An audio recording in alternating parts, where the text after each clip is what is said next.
New comic book day is right around the corner, so why don't you and I take a look at all the books that I have on my weekly pulls this week.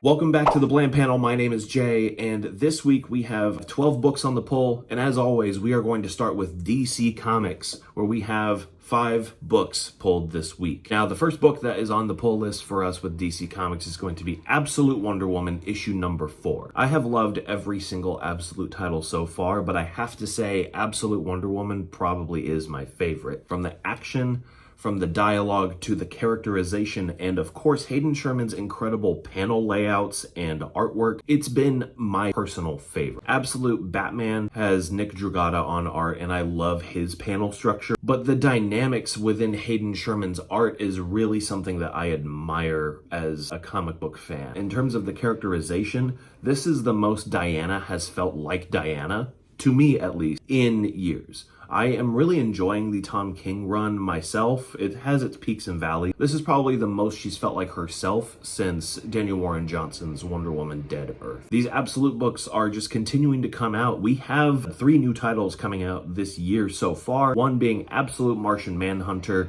we have Absolute Flash, and Absolute Green Lantern. These are all books that I think should all be on your pull list, as well as the Trinity that are out now. Absolute Wonder Woman issue number 4 made its way onto my weekly pull, and it should be on yours. The next book that we have is going to be Detective Comics issue 1093 if we want to go ahead and say the full thing. This is written by Tom Taylor with art by Mikel Janín. I've been really enjoying what these two have been bringing to the table for Detective Comics. There's a lot of people that have been a little bit cold on it. And while I totally understand where they're coming from, I personally feel the opposite. I really enjoy a lot of the fathers and sons theming that Tom Taylor tends to bring to his stories. I relate to them a lot because my dad and I have been through a lot together just kind of in our life, and I love him. He is my Superman. He is my Batman, all that kind of stuff. I tend to really gravitate towards that kind of stuff. I really enjoy it. He's also bringing about this moral quandary where Bruce is faced with his aging, and he's given access to the serum that's going to like slow that down drastically or something like that. But his whole thing is like, why should I as a rich person be able to benefit from this first when it should be given to the public, who should have it be given to them just on principle alone? I've been eating that up. I like that in my comics. Comics always reflect the era in which that they are created, and I think that that part of the story is really doing its job here in 2025. Now, whether you are a fan of Tom Taylor or not, you can't deny that Mikel Janín's art has been incredible, and it's been coming out on time, which is great because he was just coming off of JSA with Jeff Johns, and that was always so late. Who knows who that was on? That's just pure speculation, but either way, he has been crushing it with Batman and Robin and Oracle, all of the other characters that are involved in this book. It has been wonderful. The action is great.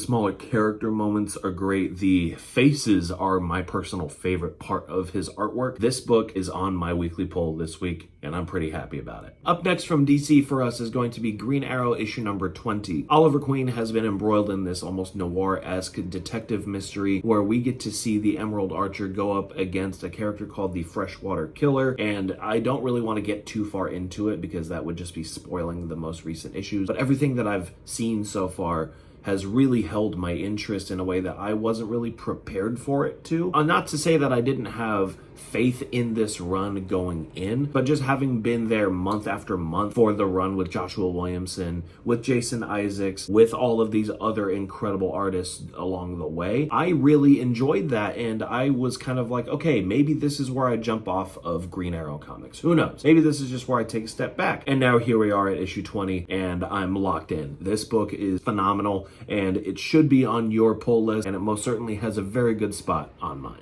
Now we have from Mark Waid and Dan Mora, we have Justice League Unlimited issue number 3. This is another one of those books, man, that just needs to be on your pull. If you grew up with the Justice League Unlimited cartoon, it's basically that, but in comic book form. Every hero in the DC universe is a Justice Leaguer. Whether they are needed one place or another, if they have one kind of job or another, they are all Leaguers. It follows like, you know, your kind of A-list task force, plus whoever whoever they need to help them in terms of specialists. They're just carrying out missions. It's really cool, and I'm loving this. It's so cool to see my childhood kind of played out in front of me all over again. This is a book that is necessary for anyone that is a fan of any of the animated Justice League stuff, whether you're a fan of Young Justice, if you're a fan of Justice League Unlimited, Justice League, Batman and Superman the animated series. This is stuff that feels like it is made for us directly, and I really appreciate that. It's a great time to be a DC fan and a DC reader. This book has a huge place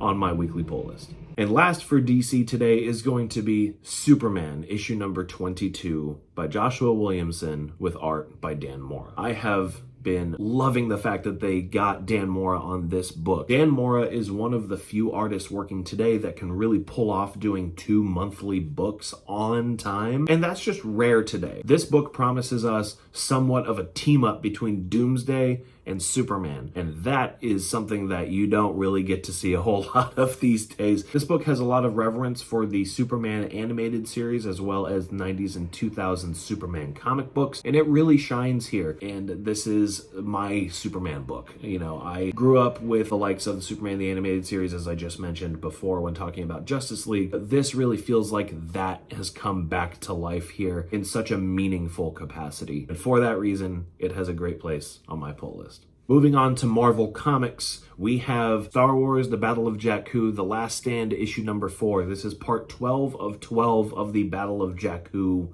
weekly, almost weekly saga. I don't really know what to call it, but it's been pretty okay. I've enjoyed it enough to stick with it the whole time. I just really want to see how this whole thing plays out. I don't necessarily care for this character of Grand Moff Adelhard. He's okay. He just seems kind of like a whiny baby to me, and maybe that's the point, and it's just not really hitting me where I live. But I've been enjoying the story overall. This is the last chapter, and I don't really have too much more to say beyond that, because while it's not a bad book in any capacity, the covers have all been incredible. The artwork has been dynamic, and it's been pretty fun and action-packed, and it gives you everything that you really want in Star Wars, but I feel like it's just not giving me the emotional punch that a lot of Star Wars has given me in my lifetime. But this is the last book in this era to kind of wrap things up before we move on to the next era of Star Wars comics, and it gets a nice little spot here on my pull list. Up next for Marvel is going to be The Ultimate Spider-Man issue number 13. I am so excited for this. The events of the last issue were incredible, as it was just taking place within the apartment of the Parkers. But the fact that it showed, spoilers if you have not read it, but the fact that it showed that Peter Parker was not there, and that it was in fact the piece of the technology that is kind of like the symbiote, but it's like taking the form of Peter Parker, because Peter Parker and Harry Osborn have been kidnapped by Kraven the Hunter. Oh my god. That was so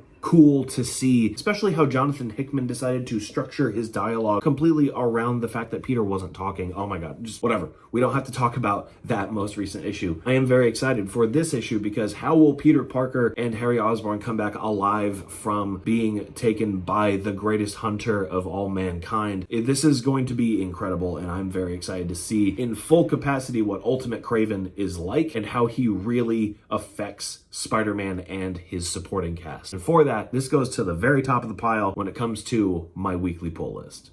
And last but not least for Marvel is going to be the Uncanny X-Men issue number 9. Gail Simone's run on the X-Men, largely with David Marquez, has been wonderful, and we just finished our first crossover when it came to the X-books in the Raid on Greymalkin. This was a really fun 4-part crossover where it was just 2 different X-Men teams coming together, butting heads, but still trying to figure out how they're going to bust their fellow mutants out of this prison that was once known as the X-Mansion. Now, David Marquez is not the artist on this particular issue, but is instead replaced with the likes of Andre Bresson, which you will know from the likes of Dark Ride and Birthright when it came to working with Joshua Williamson over in the indie world. This is going to be very, very cool. And you have these sentinel wolves that are hunting them at night. This is going to be super cool, and I'm very excited to read this book this week on my pull list. And now we're on to our indies, where we have 4 indie books, 3 from Image and 1 from Dynamite. So with Dynamite, we have Terminator issue number 4. The only real reason that I'm pulling this is because Sal Crivelli from over at Comic Pop has been writing 2-page backups for the first 5 issues here. That's really why I'm pulling this. I want to see what his comics are like, because I can't really seem to find them anywhere else. However, Declan Shalvey's story across time so far in the pages of the Terminator has been pretty cool. The cover's not too bad either. So for me and how I elect to read this book, it's worth the spot on the pull list for now. Now moving on to Image Comics, we have Hyde Street issue number 3. This is written by Jeff Johns with art by Ivan Reyes, and I have thought this book is okay. I really like the Twilight Zone-esque aspect of this book, and I love horror comics, but as far as horror comics go, this isn't really doing it for me. The first issue I really enjoyed. The second issue didn't really retain my attention. If this book doesn't really grab me all over again, it will make its way off of my pull list, but for now, it is still on my weekly pull list. Up next with Image Comics, we have Void Rivals issue number 16. This is brought to us by Robert Kirkman with art by Lorenzo De Felici, and I have really enjoyed this book. This is not exactly my favorite when it comes to the Energon universe. That goes to G.I. Joe at the moment. This book has been bringing all of the sci-fi action that is needed and is really doing a nice job to kind of tie into the rest of the universe. This is a really cool issue where we are promised it's going to be Skuxoid versus Pythona. Strange, but pretty cool. I'm pretty locked in with this book, and I have really enjoyed everything that these two guys have done together, and this series has continued to hold my attention. It's not blowing my mind, but is entertaining me, and for that, it alone stays nicely on my pull list. And last but not least, this is probably the book that I am most excited for, second only to that of Ultimate Spider-Man. That is World Tree, issue number 12. This is a series written by James Tynion IV with art by Fernando Blanco, and this series has impressed me up and down. It's taken a little bit of a hiatus to try and get this next story arc into gear, but I have loved this book. If you don't know what it's about, essentially there is the World Wide Web, there's the dark web, and then there's something beneath that. And it's almost alien, but it corrupts people.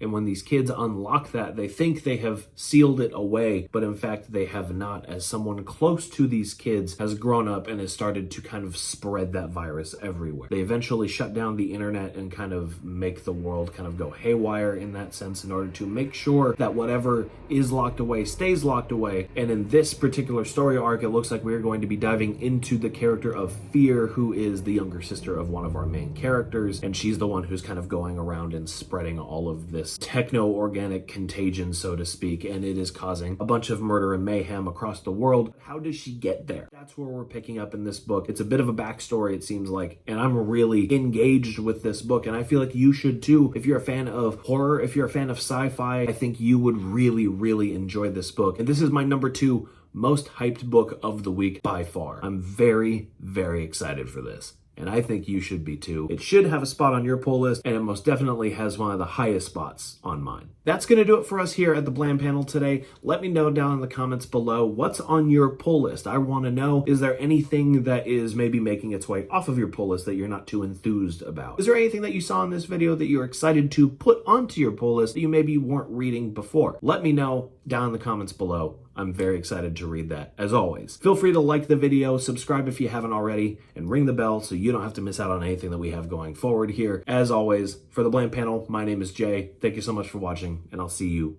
next time.